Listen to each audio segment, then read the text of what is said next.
नमस्कार मंडळी, आज केले होते पोहे, पण ते बटाट्याचे पोहे केले होते. आपण कोणतेही पोहे करताना एक ट्रिक लक्षात ठेवायची की ते मऊसूत होण्यासाठी काय करावं लागतं.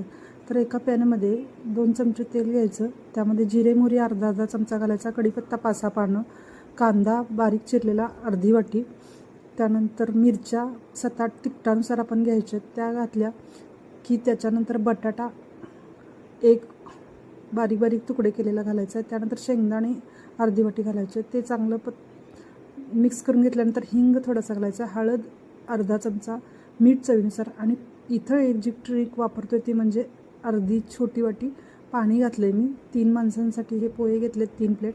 ते चांगले भिजवून ठेवले होते. मस्त असे इकडून तिकडून करून घ्यायचे. लिंबू पिळायचा, आपल्याला जेवढं कोथिंबीर किंवा खोबरं ओलं घालायचं असेल तर ते घालून घ्यायचं. आणि व्हिडिओ आवडला तर व्हिडिओला लाईक सबस्क्राईब करत चला. पुन्हा भेटू पुढच्या व्हिडिओमध्ये. तोपर्यंत धन्यवाद.